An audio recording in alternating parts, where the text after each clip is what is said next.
Future teachers में आपका स्वागत है। आज पढ़ेंगे हिंदी साहित्य का सरल इतिहास, जो कि विश्वनाथ त्रिपाठी जी की है। हिंदी साहित्य का सरल इतिहास, यूपी टीजीटी पीजीटी।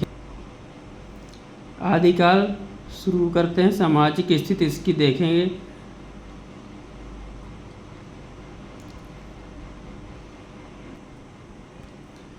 आदिकाल में जो रहा है कि आदिकाल विविध और परस्पर विरोधी, एक दूसरे की विरोधी प्रवृत्तियों का काल रहा है। ठीक है, आदिकाल क्या रहा है? एक दूसरे की विरोधी प्रवृत्तियों का काल रहा है। हर्षवर्धन के बाद जो है केंद्रीय सत्ता स्थापित नहीं हुई। ठीक है, युद्ध या बाहरी हमलों का जनता पर कोई भी प्रभाव नहीं पड़ता था। युद्ध या बाहरी हमलों का जनता पर कोई भी प्रभाव नहीं पड़ता था। भूमि और नारी का हरण जो राजा कर लेते थे, ठीक है, जैसे भूमि का हरण कर लेते थे राजा। किसी की 100 बीघा 200 बीघा ज़मीन होती थी तो उसका कब्जा कर लेते थे, उस पर कब्जा अपना अधिकार कर लेते थे। तो उस बारे में और नारी का हरण के बारे में जो काव्य लिखे जाते थे वो क्या थे आपके? ये सामान्य विषय थे। ठीक है, कहाँ? आदिकाल में। तो आगे सामंतवादी जो व्यवस्था रही है उसमें जो भूमि होती थी वो क्या होती थी? संपत्ति का स्रोत होती रही है। सामंतवादी व्यवस्था में भूमि जो होती रही है वो संपत्ति का स्रोत होती रही है। ठीक है, आप पढ़ रहे हैं फ्यूचर टीचर्स में, जो कि ये टोटल फ्री चैनल है और आपको बेस्ट से बेस्ट मटेरियल पढ़ाया जा रहा है, वो भी ऑथेंटिक सोर्स दिखा करके आपको पढ़ाया जा रहा है, और वो भी फ्री ऑफ कॉस्ट, 0 रुपये में आपको पूरी शिक्षा यहाँ पर फ्री मिलेगी। आप चैनल को लाइक, सब्सक्राइब और शेयर करें। रक्त या वंश की शुद्धता और उच्चता में नारी की भूमिका निर्णायक होती है। तो इसका मतलब क्या हुआ कि रक्त या वंश की शुद्धता और उच्चता में नारी की भूमिका निर्णायक होती है। मतलब कहने का मतलब है कि नारी की भूमिका हर युग में, हर काल में अहम रही है। ठीक है, वंश के बारे में रही हो, ठीक है, या नारी की शुद्धता के बारे में रही हो, या वंश की शुद्धता या उच्चता के बारे में रही हो, तो वहाँ पर नारी हमेशा क्या रही है? सर्वप्रधान रही है। अर्थव्यवस्था की बात छोड़ दे तो कहा जा सकता है कि सामान्य जनता के लिए दैनंदिन राज धार्मिक का अभाव था। इस काल में क्या होता था? इस काल में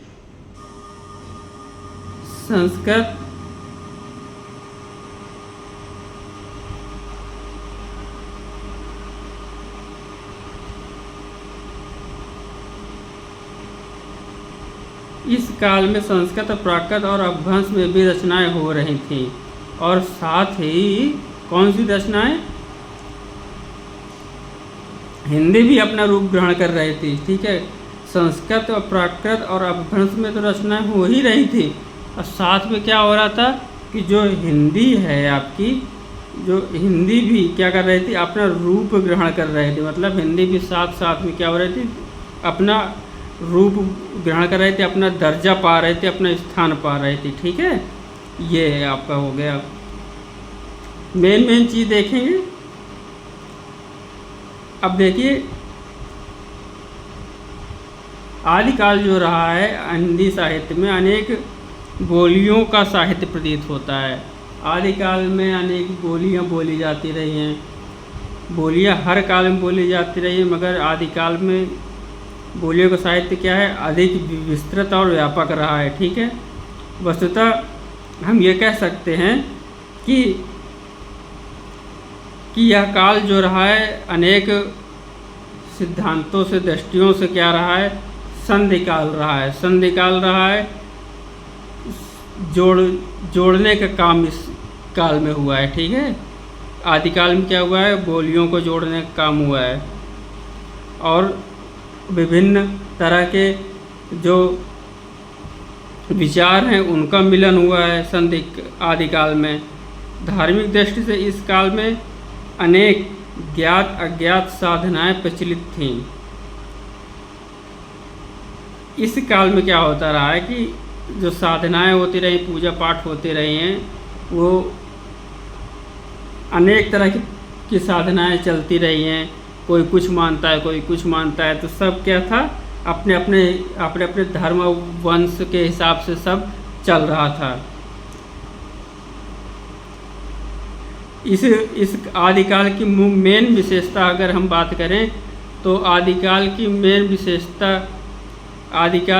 विशेषता क्या रही है? आदिकाल की मेन विशेषता जो रही है वो ये थी कि जो सिद्ध थे, जैन थे और जो नाथ थे, ठीक है, सिद्ध आपके कितने माने गए हैं ये सबको पता है, 84 सिद्ध, ठीक है। जैन नाथ कितने माने गए हैं? 9 नाथ माने गए हैं, चरपटनाथ, जलंधरनाथ, गोरखनाथ, ठीक है, जड़भरत, ये सब कुछ आपके ऐसे 1-2 और हैं, 9 नाथ हैं। व्यापक प्रचार किया गया था इनका प्रचार हुआ था किसमें? आदिकाल में। और इनका क्या साहित्य भी प्रचुर मात्रा में उपलब्ध है। इनका साहित्य भी क्या है? प्रचुर। धार्मिक साधना के रूप में वैष्णव मत का प्रचार यहाँ पर क्या हुआ? आदिकाल में कम नहीं रहा होगा, ठीक है, कम नहीं रहा होगा का मतलब क्या है? किंतु क्या हुआ, इस काल में वैष्णव जो मतावलंबी थे, वैष्णव को मानने वाले थे, उनका क्या हुआ, साहित्य जो था वो अपेक्षाकृत क्या था, दूसरे साहित्य की तुलना में क्या था, वैष्णव मतावलंबियों का साहित्य अपेक्षाकृत क्या था, कम मिलता है, ठीक है। इस्लाम का प्रवेश जो था वो आदिकाल में हो चुका था, किंतु उसका प्रभाव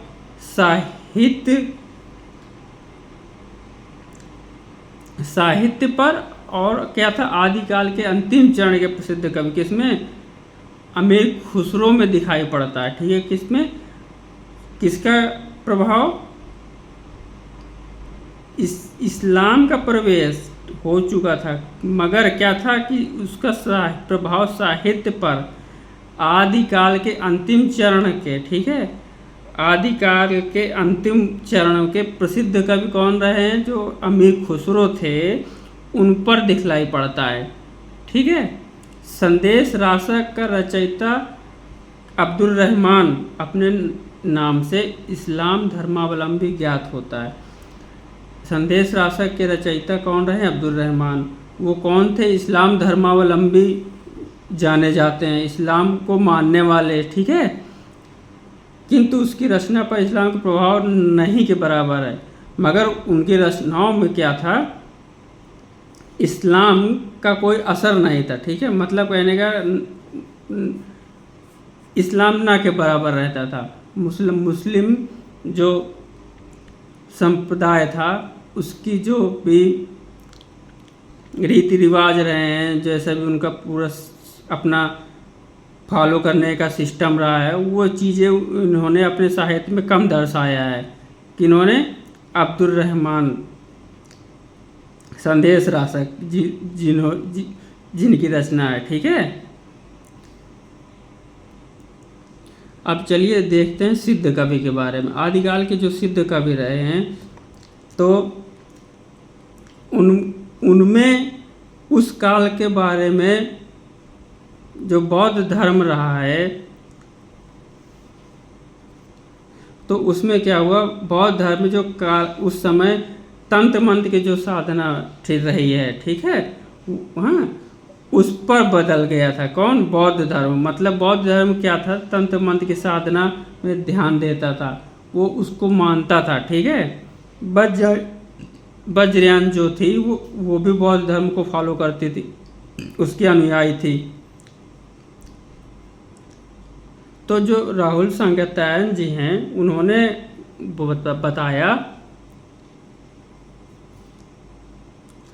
कि बौद्ध धर्म जो है अपने हीनयान और महायान के विकास को चरम सीमा तक पहुंचाकर अब एक नई दिशा की ओर मुड़ गया था, ठीक है। जब उसने क्या किया, मंत्रयान और वज्रयान और सहजयान की संज्ञा मिलने वाली थी, तब वो क्या हुआ, अपनी एक नई दिशा की तरफ मुड़ गया था। ये किसने कहा, सांकृत्यायन जी ने कहा। कौन, बौद्ध धर्म के बारे में बात हो रही है। और वज्रयान से संबंध किसका था, सिद्धों का था। ठीक है, जो 84 सिद्ध हैं उन्हीं का संबंध किससे रहा है, वज्रयान से रहा है। और उनकी संख्या के बारे में बात करें तो उनकी संख्या बताई जाएगी कितनी, 84। और प्रथम सिद्ध सरापा 8वीं शताब्दी के रहे हैं। ठीक है, सरापा नाम के सिद्ध जो थे वो किस शताब्दी में रहे हैं, 8वीं शताब्दी में। ठीक है, ये आपका क्वेश्चन बन जाता है। प्रथम सिद्ध सरापा पूछ लेगा या फिर आपका उनका समय पूछ लेगा, 8वीं शताब्दी।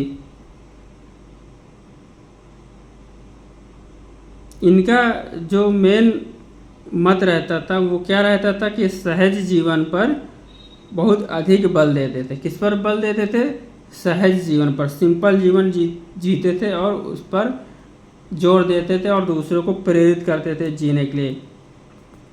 इन्हें क्या कहा जाता है, इन्हें सहज ज्ञान का प्रवर्तक कहा जाता है, प्रवर्तक। ठीक है, आगे बढ़ाने वाले, पथ प्रदर्शक, ये सब इनके अन्य नाम हो गए। ठीक है, तो सहज ज्ञान के प्रवर्तक किसको कहा जाता है, सरापा को कहा जाता है। सिद्धों ने क्या किया कि नरात्म भावना और काम योग, काया योग, सहज शून्य तथा समाधि की भिन्न भिन्न अवस्थाओं का वर्णन क्या किया है, सिद्ध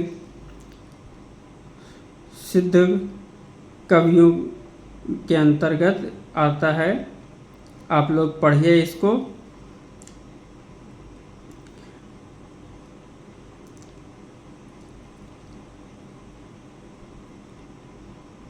सहज ज्ञान के अंतर्गत सिद्धों ने क्या किया, निरात्म भावना का किया, काया योग का किया। काया योग का मतलब क्या हुआ, शरीर के बारे में पूरा उसको कैसे ठीक करना है, कैसे सुधारना है, कोई बीमारी आ जाए तो उसको योग के बारे में हम कैसे सही कर सकते हैं, उसको परिवर्तित करना, काया को पूरा बदल देना। ठीक है, ये होता है काया योग। सहज योग शून्य तथा समाधि की भिन्न अवस्थाओं का वर्णन किया गया है। ठीक है, जितनी इन्होंने वर्णाश्रम व्यवस्था पर क्या किया था, आपका तीव्र प्रहार किया था। तीव्र प्रहार का मतलब क्या हो गया, वर्णाश्रम व्यवस्था को इन्होंने जोर देकर समझाने का प्रयत्न किया है कि वर्णाश्रम व्यवस्था कैसी होनी चाहिए, क्या होगा क्या नहीं होगा, ये सब इन्होंने ध्यान दिया। इनकी जो रचनाएं रहती रही हैं, किनकी, सरापा की। इनकी जो रचनाएं रही हैं वो किस भाषा, सिद्ध रहे ना, तो सिद्धों की रचनाएं या सरापा की रचनाएं तो किस में रहती रही हैं, संध्या भाषा में। ठीक है, रचनाएं जो रहती है संध्या भाषा में रहती रही हैं।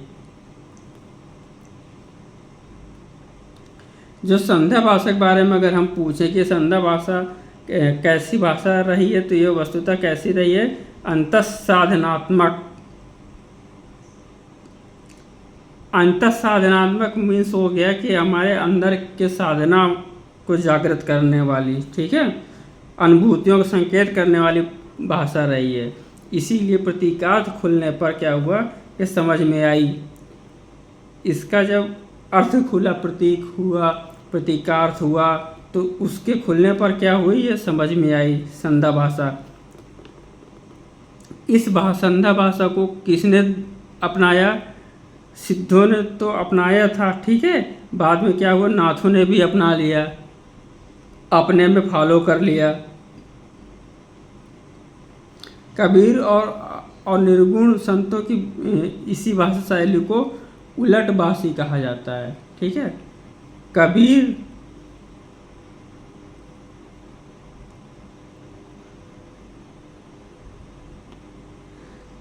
आदि निर्गुण संतों की इसी भाषा शैली को उलटबासी कहा जाता है। इस संध्या भाषा शैली को उलटबासी कहा जाता है। मध्य देश के पूर्वी भाग में ही सिद्धों के होने का पता चलता है। किस इनका भाग कौन सा है? मध्य देश में पूर्वी भाग, ठीक है। सिद्धों के होने का मतलब वहाँ पर सिद्ध पाए जाते हैं, वहाँ पर सिद्धों का वास था, निवास था। यह हुआ आज सिद्धों के बारे में। अब चलिए नाथ कवियों के बारे में पढ़ते हैं। आप पढ़ रहे हैं फ्यूचर टीचर्स में, जो कि टोटल फ्री है, और विश्वनाथ त्रिपाठी की सीरीज चल रही है, वो भी फ्री ऑफ कॉस्ट, 1 भी रुपया आपसे नहीं चार्ज किया जा रहा है। विश्वनाथ त्रिपाठी जी की बुक का पूरा निचोड़ आपको हम उपलब्ध करा रहे हैं, जो कि घर बैठे आपको मिल रहा है, और आपका 1 भी रुपया खर्च नहीं हो रहा है। आप लोग यहाँ चैनल से जुड़ें और पढ़ाई करें, जिससे आपकी सफलता सुनिश्चित हो सके। नाथों का समय थोड़ा बाद का रहा है, ठीक है। जो नाथ रहे हैं वो सिद्ध कवियों के बाद के थोड़ा रहे हैं, ठीक है। जो सूची रही है 84 सिद्धों की, ठीक है, उनमें क्या था कि कई नाम जो रहे हैं वो किसके रहे हैं? नाथों के भी रहे हैं, ठीक है। उनमें से कई नाम किसके रहे हैं? नाथों के रहे हैं।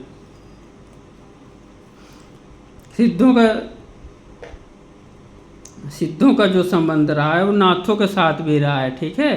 तो नाथ का संबंध सिद्धों से बोले या सिद्धों का संबंध नाथ से बोले, बात एक ही पड़ जाती है। नाथ पंथ जो रहा है, तो गोरखनाथ जो रहे हैं उनको किस रूप में हम जानते रहे हैं? शिव के रूप में जानते रहे हैं, ठीक है। गोरखनाथ को शिव के रूप में जानते रहे हैं, हाँ, उनको शिव का दर्जा दिया जाता रहा है। अतः इसका क्या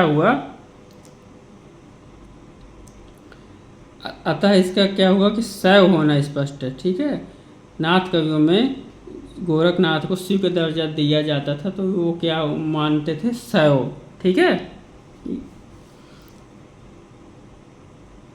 गोरखनाथ जो रहे हैं, गोरखनाथ ने पतंजलि के योग को लेकर हठ योग का प्रवर्तन किया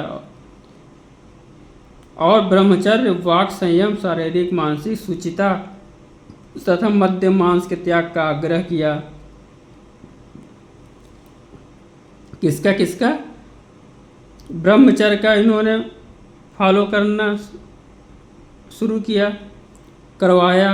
वाक संयम, ठीक है, बोलने का आपका जो कंट्रोल रहता है, संयम होता है, नियंत्रण होता है, उसमें आपने क्या किया? ध्यान दिया। और शारीरिक मानसिक शुचिता, शारीरिक पवित्रता बनाए रखना सिखाना, और मानसिक पवित्रता, आंतरिक अंदरूनी पवित्रता को भी इन्होंने क्या किया? बनाया और बनाना सिखाया सभी को। तथा इन्होंने ये भी काम किया कि मद्य मांस, ठीक है, मद्य शराब और मांस का सेवन जो था उसको इन्होंने क्या कहा कि आप लोग छोड़ दीजिए। त्याग करने का इन्होंने क्या किया? आग्रह किया। त्याग करने का क्या किया? इन्होंने आग्रह किया, ठीक है। ब्राह्मणों के कर्म कांड एवं वर्णाश्रम व्यवस्था पर उन्होंने भी तीव्र प्रहार किया। ये जो रहे हैं, इन्होंने क्या किया? ब्राह्मणों के कर्म कांड, इन्होंने जो कर्म कांड रहे होते हैं, पूजा पाठ और भी जितने भी जुड़े रहते थे इनके पूजा पाठ से जुड़े हुए कर्मकांड, उनका और वर्णाश्रम व्यवस्था का, ठीक है, इन्होंने क्या किया? तीव्र प्रहार किया। इस पर इन्होंने विरोध किया, विरोध जताया, ठीक।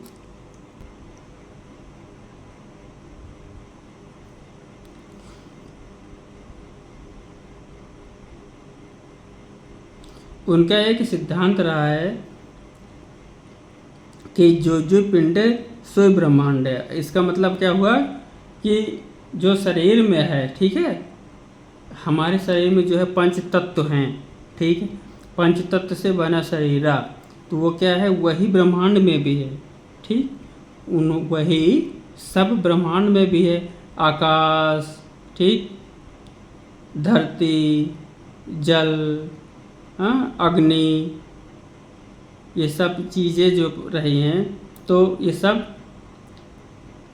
हवा, ये सब 5 चीज़ें जो रही हैं, तो वो सब क्या है, ब्रह्मांड का ही भाग रहे हैं।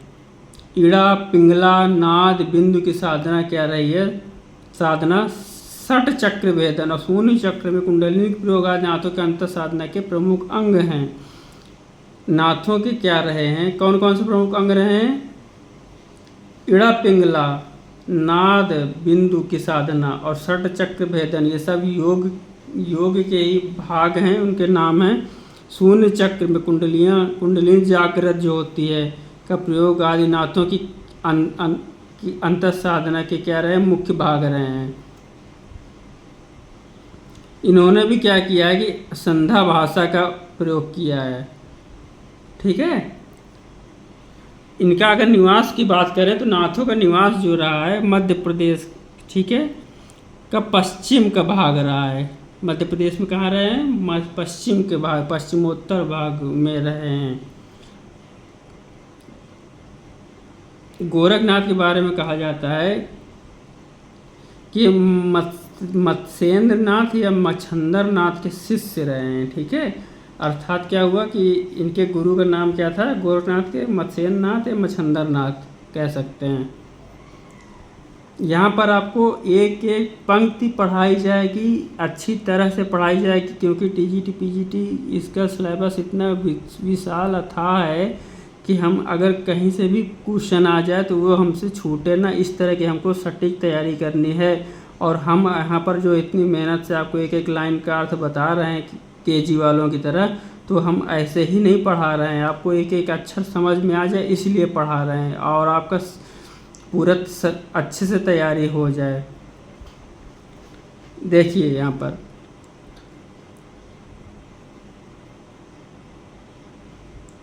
इनके बारे में जो ये भी कहा जाता है कि इन्हीं जालंधर जो रहे हैं, ठीक है, जालंधर से ही जालंधर नगर का निर्माण हुआ था। जो जालंधर नगर बना था तो वो जालंधर नाम से ही बना था, जालंधर।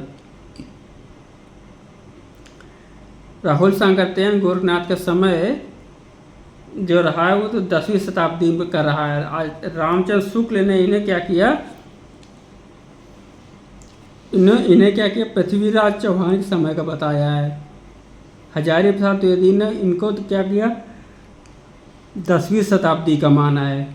10वीं शताब्दी का मानते हैं कि इनका काल जो रहा है वो 10वीं शताब्दी रहा है। कौन माना है, हजारी प्रसाद द्विवेदी ने। तो ये भी आपका बन जाएगा क्वेश्चन, हजारी प्रसाद द्विवेदी इनको किस समय का मानते हैं, तो 10वीं शताब्दी आपका आ जाएगा। अब आगे देखते हैं। आप लोग ये बात को ध्यान में रखिएगा कि मैं एक एक लाइन आपको यहाँ पर अच्छी तरह से समझा कर पढ़ा रहा हूँ, तो इसमें आपको कॉपी पेन लेकर बैठना है, एक रजिस्टर बनाना है और जो जो फैक्ट वाले पॉइंट्स हैं, ठीक है, आपको वो नोट करते चलना है। जिससे क्या होगा कि आपको बार बार उसी को आप पढ़ेंगे तो जिससे क्या होगा, आपकी तैयारी शीघ्रता से हो जाएगी, ठीक है। आप इस एक कॉपी पेन लीजिए और उसमें मेन फैक्ट जो हों वो नोट करते जाइए। वीडियो को चाहे जितनी बार देखना पड़े आप उसको देखते जाइए, स्किप कर करके अपने नोट्स बनाते जाइए, तो ये आपको बहुत अच्छा फ़ायदा मिलेगा। जैन मत का प्रभाव जो रहा है वो अधिकतर कहाँ रहा है, गुजरात राजस्थान और दक्षिण में रहा है, ठीक है। और वहीं पर क्या हुआ, इनका काव्य भी उसी एरिया में रहा है, क्योंकि जिस एरिया में इनका प्रभाव होगा उस एरिया में इनका काव्य भी रचा जाएगा। तो अधिकांश काव्य इनका कहाँ पर रचा गया, गुजरात राजस्थान और दक्षिण में रचा गया है, ठीक है। और इनका जो काव्य रहा है वो ऐसे ही नहीं रहा है कि हाँ भाई उसका कोई प्रूफ या प्रमाण नहीं रहा है, ये प्रमाणिक रूप में उपलब्ध रहा है, ठीक है। जैनियों का काव्य, ठीक है, जो जैन को मानने वाले रहे हैं, इनकी रचनाएं जो रहती रही हैं दो प्रकार की रही हैं। एक क्या रही है जिनमें नाथ सिद्धों की तरह रही है, अंतः साधना को ध्यान देना, उपदेश मानना, नीति मानना, हाँ, उस पर बल देना, कर्म कांडों का खंडन करना, एक ये रही है। अब दूसरी कौन सी रही है?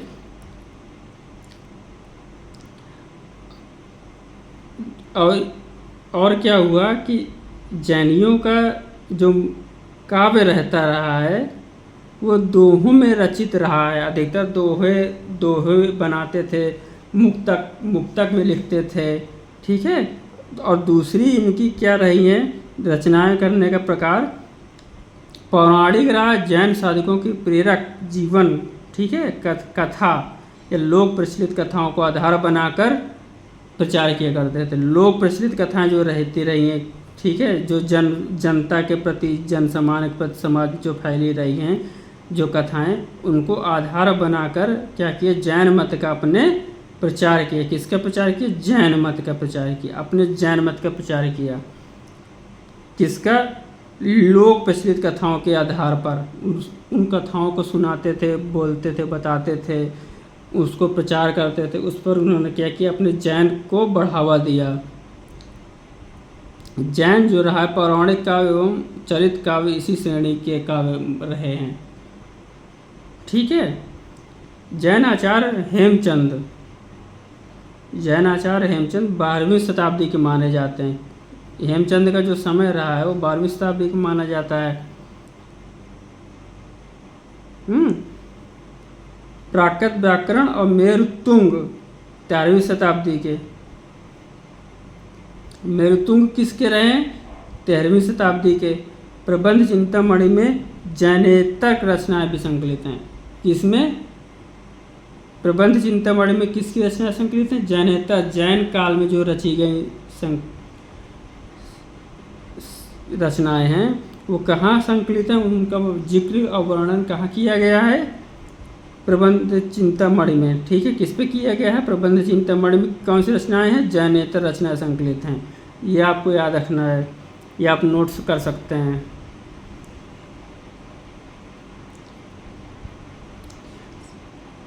इसमें क्या देखने को अधिकतर मिलता रहा है जैन समय में कि सदाचार, उपदेश, सदाचार हो गया आपका, अच्छे आचार, सदाचार का मतलब क्या होगा? अच्छा आचार, उपदेश, रहस्य साधना वाली मुक्तक रचनाएं जो रहती रही हैं वो सिद्धों की रचनाओं से मिलती जुलती रही हैं। उनका क्या हुआ?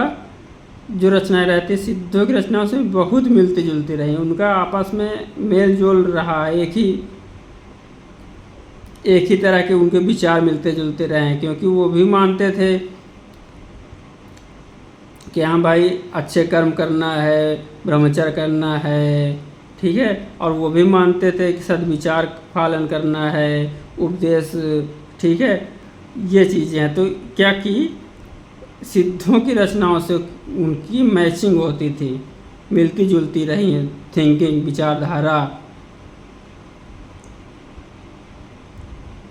और इस पर भी क्या दिया गया? सहज पर ज़्यादा जोर दिया गया है।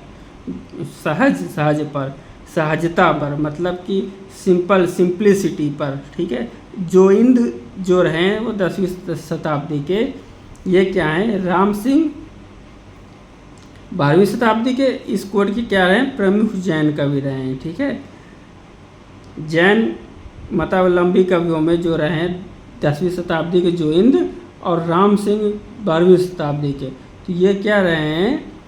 प्रमुख कवियों की श्रेणी में आते हैं। प्रमुख जैन कवि। पौराणिक काव्यधारा में अगर देखेंगे, हम बात करेंगे कि पौराणिक काव्यधारा में जो कवि हैं तो उस पर हम पाएंगे कि स्वयंभू जो रहे हैं वो आते हैं। हाँ, महान कवि स्वयंभू, देखिए आप पढ़ सकते हैं यहाँ पर महान कवि स्वयंभू लिखा हुआ है।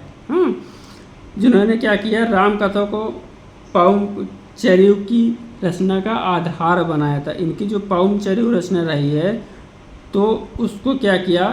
किसने? स्वयंभू ने, ठीक है। उन्होंने क्या किया? राम कथा के बारे में किसका आधार बनाया? पौमचर्यु को। पौमचर्यु में राम कथा को आधार बनाया, ठीक है। स्वयंभू 8वीं शताब्दी के कवि हैं। स्वयंभू जो रहे हैं 8वीं शताब्दी के माने जाते हैं।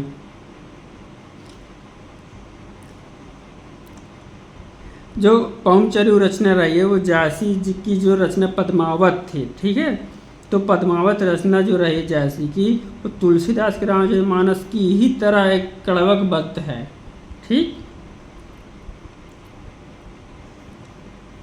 जो एक और प्रसिद्ध कवि रहे हैं पुष्पदंत, वो 10वीं शताब्दी के रहे हैं। तो इन्होंने क्या किया, महापुराण की रचना की। इसके अलावा जो अगर हम जैन अपरांत के कवियों की बात करें तो भारी संख्या में चरित काव्य लिखे गए हैं। क्या किया गया है, भारी संख्या में चरित काव्य लिखा गया है। इनमें पुष्पदंत का नागकुमार चरित, जसहार चरित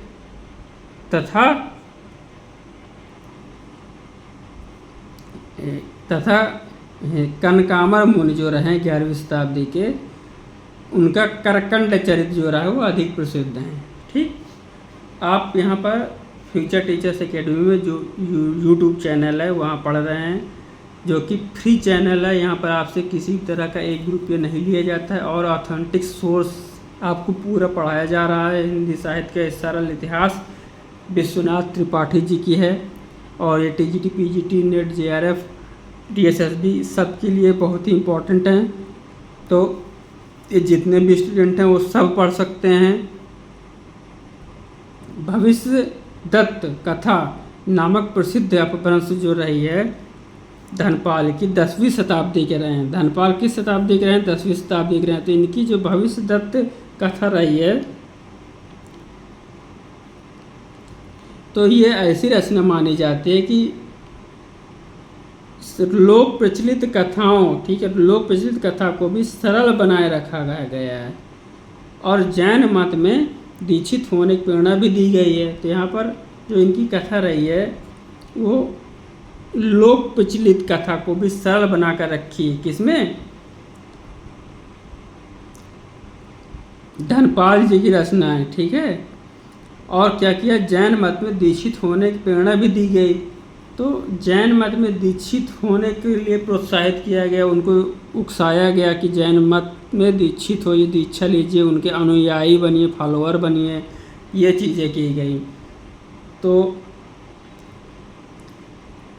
इस काल में जो है अगर देखा जाए, लिखा गया जो साहित्य रहा है बहुत कम मात्रा में उपलब्ध रहा है, ठीक है। इस काल का वैष्णव साहित्य जो था, ये वैष्णव साहित्य जो रहा है, आप देखिए पेन को, आप देखिए जो वैष्णव साहित्य रहा है ये बहुत कम मात्रा में उपलब्ध रहा है, ठीक है।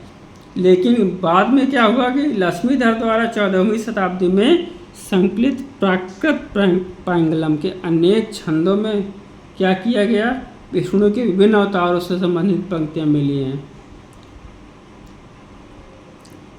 लक्ष्मीधर द्वारा जो 14वीं शताब्दी के माने जाते हैं, उन्होंने क्या किया, उनके द्वारा लिखा गया प्राकृत पैंगलम में, ठीक है, विष्णु के विभिन्न अवतारों से जुड़े हुए जो थी रचनाएं थी, पंक्तियां थी, वो क्या थी, मिलती रही हैं।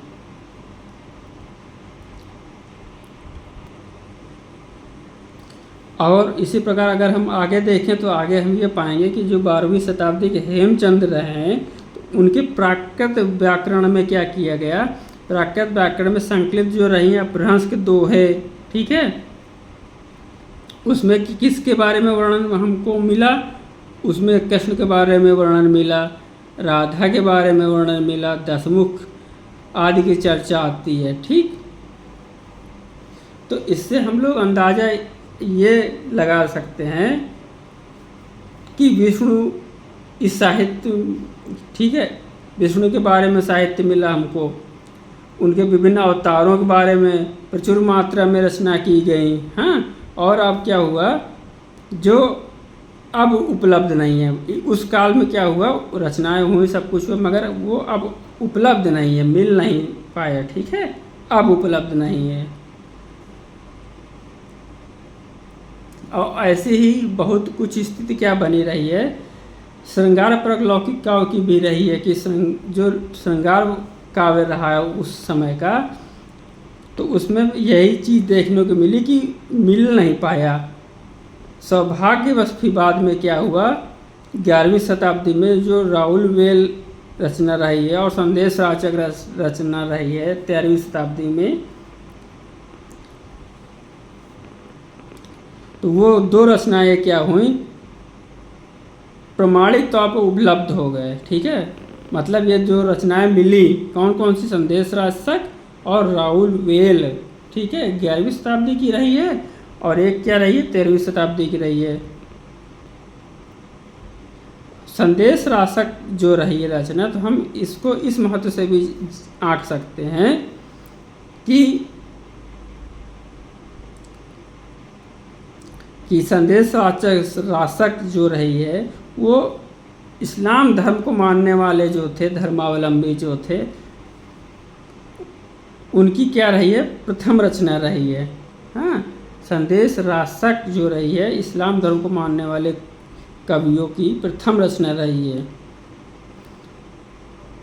संदेश वाचक जो रही है रचना, तो वो किसकी 3 भागों में विभक्त रही है, 3 प्रक्रम में विभक्त रही है। और इसमें क्या है, छंद जो रहे हैं आपके, तो 223 छंद रहे हैं। कितने छंद, 223 छंदों का वर्णन रहा है, 223 छंद रहे हैं। और इनके रचयिता और लेखक के बारे में अगर हम बात करें तो राउल वेल के रचयिता रोडा कवि रहे हैं। ठीक है, कौन रहा है, ये देखिए आप लोग, रोडा कवि रहे हैं। ठीक है, जिसने क्या किया,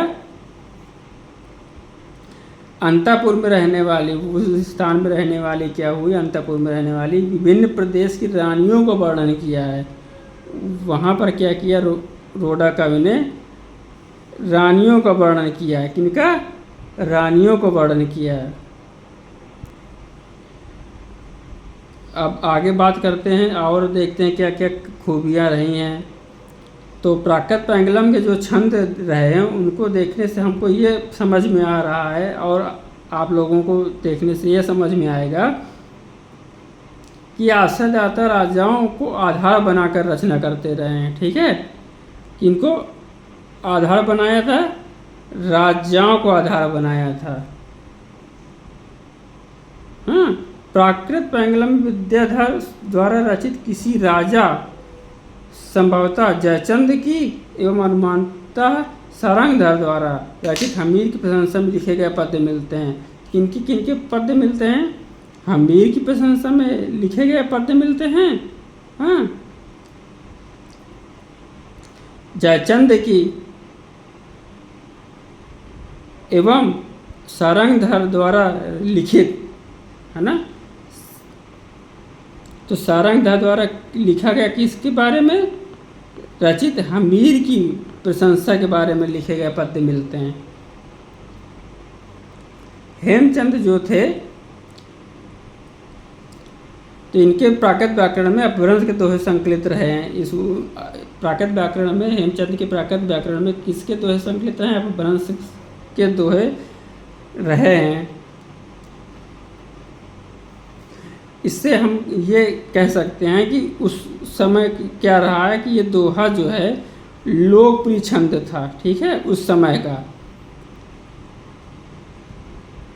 और दूसरा अगर हम बात करें तो दूसरा क्या था कि वीरता और श्रृंगार नीति विषय के बारे में जो दोहे थे वो कृतियाँ भी लोकप्रिय थी उस समय। ठीक है, इन दोहों में ये खासियत रही है कि इनकी जो अभिव्यक्ति रही है, ठीक है, वो इतनी अच्छी थी, सहज थी, सुंदर थी, सिंपल थी, कि लोक साहित्य की कोट में रखा गया है। ठीक है,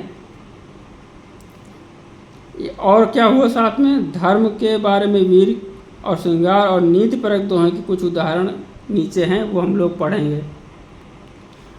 तो आज हम लोगों ने विश्वनाथ त्रिपाठी जी की जो ये बुक से हमने आज पढ़ा, उसमें हमने आज कई चीज़ें शामिल की।